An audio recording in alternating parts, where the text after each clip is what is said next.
Have you ever been in a conversation, maybe leaning against a bar or just chatting, and a woman just casually touches your arm? Yeah, it might be really quick. Almost like nothing happened. Exactly. So easy to just dismiss it, right? Think it's just, part of the flow.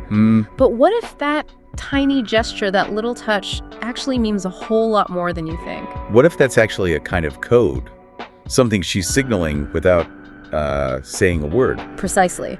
So today we're doing a deep dive into this, the unspoken language of, physical interaction. Specifically that arm touch. Yes, the arm touch. We're going to look at the psychology behind it, the hidden signals, basically why women do it. And our aim really is to give you a new lens. So you might see these moments differently from now on. You really might.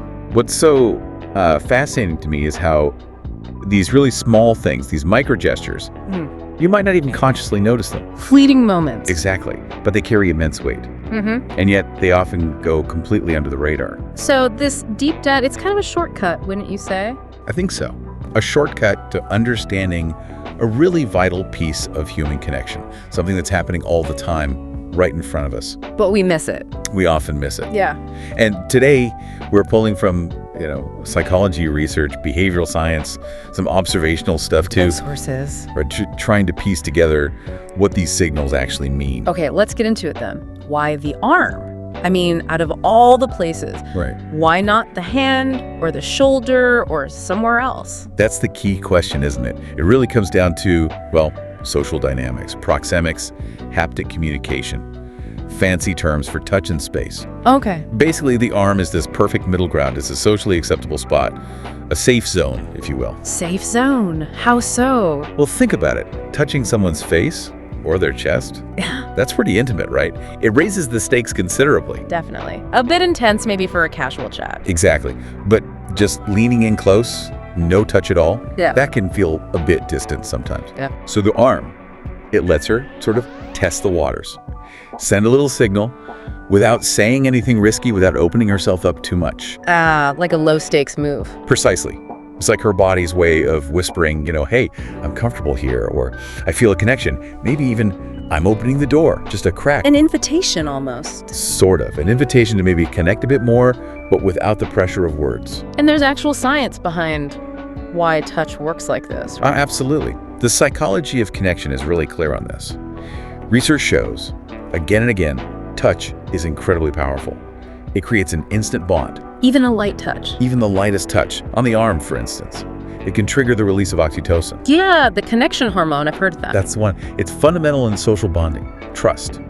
Everything from mother-baby attachment to, romance. Wow. So for women who are often, very attuned to social cues, sometimes more so than men, touch is this powerful tool, often subconscious, mind you. Right, she might not even be thinking, I'm releasing oxytocin now. Exactly. But her body, her instincts, they're communicating, establishing closeness before words even need to. It's like a nonverbal yes. Okay, this is where it gets really interesting for me and something the sources really point out. Most guys genuinely might not notice, or they'll think, oh, that was just casual, nothing to it. Right, brushed off. But women, they're usually very aware when they decide to break that touch barrier. It's rarely just nothing. That's a critical distinction. There's generally an intention there, even if it's not fully conscious. It's a deliberate, albeit subtle act. It's quite a dynamic, isn't it? One person sending a signal, the other potentially completely unaware. It highlights a gap in, let's say, nonverbal literacy sometimes.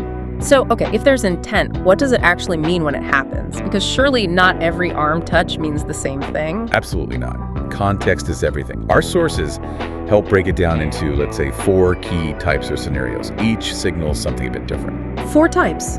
Okay, let's hear them. All right. First up, probably the most common one, the laugh touch. I can picture that. You say something funny, she genuinely laughs, and her hand just kind of naturally taps or rests on your arm for a second. Okay, so what's the signal there? Just that the joke landed? It's more than that. It's nonverbal feedback saying, I like this vibe, this connection feels good, keep this energy going. So it's encouragement, affirmation. Exactly, a sign she's enjoying the interaction, enjoying you. Okay, number 1, what's next? Then you've got the comfort touch. This one's different. Imagine the conversation gets a bit more personal, maybe serious. Right, sharing something maybe a bit vulnerable. Yeah, and she might gently place her hand on your arm, maybe hold it there for a couple of seconds. Okay, empathy. It's deeper than just sympathy. It signals a real emotional connection. Physical support. Like she's saying, I'm here with you in this. I understand. It's a physical way of showing reassurance. Precisely. Much more powerful than just saying, oh, that's tough. Got it. Comfort touch. What's number 3? Number 3 is the attention touch. This one's a bit more functional, maybe. Functional, how so? It happens when she really wants to make sure you're listening. Or she's emphasizing a point that's important to her. Oh, like a little nudge? Could be. Or a brief squeeze, maybe a little firmer than the others, a quick tap. It's basically saying, hey, focus up. Or listen, this part matters. Pay attention to me right now. You got it. Drawing your focus. Okay. And the last one, number 4. And finally, the one that often gets people guessing, the flirty touch. Ah, the big one. How is this one different? The key here is often duration. It lingers. Just a second or two longer than seems, strictly necessary for a casual touch. It's not just a quick tap and go. Right. And it's usually not alone. Look for other cues. Is she leaning in a bit closer, holding eye contact maybe a little longer? Is there a playful smile? The cluster of signals. Exactly. This combination is basically her testing the waters for attraction. It's like a quiet question. I'm putting this out there. Are you feeling it too? A low-risk way to check for mutual interest. See how you react. Precisely. Do you lean in, smile back? Or do you pull away, ignore it? Your reaction gives her instant feedback. That's fascinating, the subtlety of it all. But you mentioned earlier connecting this to the bigger picture. It's not just about flirting or expressing a feeling in the moment, is it? No, not at all. And this is really crucial. The deeper, often overlooked reason for this kind of touch, it ties into safety and trust. Safety and trust, explain that. Well, think about it from a perspective of physical vulnerability. Historically, socially, women often navigate situations needing a greater sense of security. Okay. So a simple, low-risk touch like on the arm, it becomes this incredibly efficient, non-threatening way to gather data about a man. Data? What kind of data? Subconscious data, usually. Yeah. On his character. Is he warm? Is he gentle? Does he seem respectful of boundaries? Is he someone who feels safe? Wow, so it's like a quick subconscious character assessment. In a way, yes.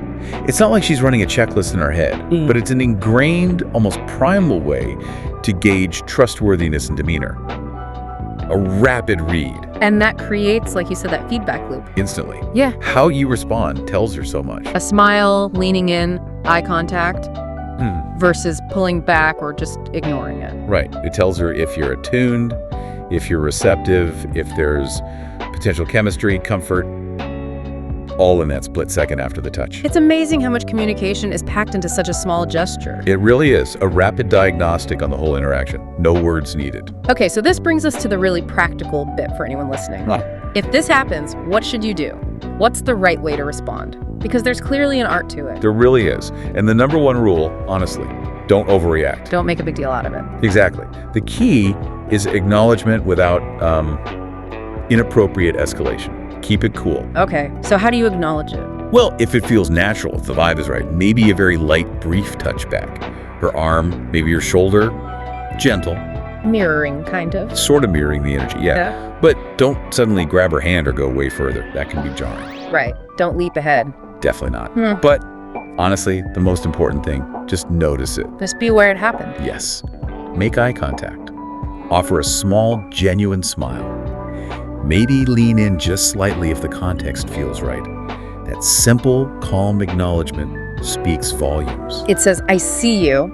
I get it. I feel this connection too. Precisely. It validates her subtle signal without making a whole song and dance about it. Confidence here is calm, perceptive, not jumpy or overly eager. And this is exactly where, as the sources suggest, a lot of guys stumble. It really is. Big pitfall. They either completely ignore it, just blanket, which makes her feel unseen, maybe like her signal was rejected. Or misinterpreted, yeah. Or they go the other way. They overplay it, get too familiar too fast, maybe make a clumsy comment about it. And instantly kill the vibe. Ruin that natural flow. Yeah. It's about finding that sweet spot, that confident, subtle middle ground. Balance is key. Let's make this really concrete. Our research mentioned a great example, that first date scenario. Ah, yes, the missed connection. Right. So paint that picture. Guy and girl, first date, things are going well, they're laughing. She laughs at his joke, touches his arm. The laugh touch. But he's maybe nervous or just focused on his story. He Yeah. doesn't register it, just keeps talking. Okay. Then maybe later she shares something a bit more personal, feels a connection. Brent offers that comfort touch, hand gently on his arm, seeking that empathy. And his interest. He misses it again. Mm. Maybe he shifts slightly, breaking the contact without meaning to, or just doesn't react. So what happens by the end of the date, from her perspective? Well, she might walk away thinking, maybe he's just not that interested. Or worse, he seems a bit emotionally unavailable. Or he's not really picking up what I'm putting down. This signal wasn't received. Right. And a potential spark just fizzles because the nonverbal conversation failed. A real missed opportunity. Okay, now flip it. Same date, same touches, but this time. This time, when she gives that laugh touch, he notices. He catches her eye, gives a warm smile back, maybe leans in just a fraction, acknowledges it. Okay. And the comfort touch. When she offers that comfort touch during the personal story, maybe he gives a brief, soft glance down at her hand on his arm, then meets her eyes with understanding. Perhaps a tiny nod. Subtle acknowledgement. What's the difference in outcome? Huge difference. She feels seen, understood, appreciated.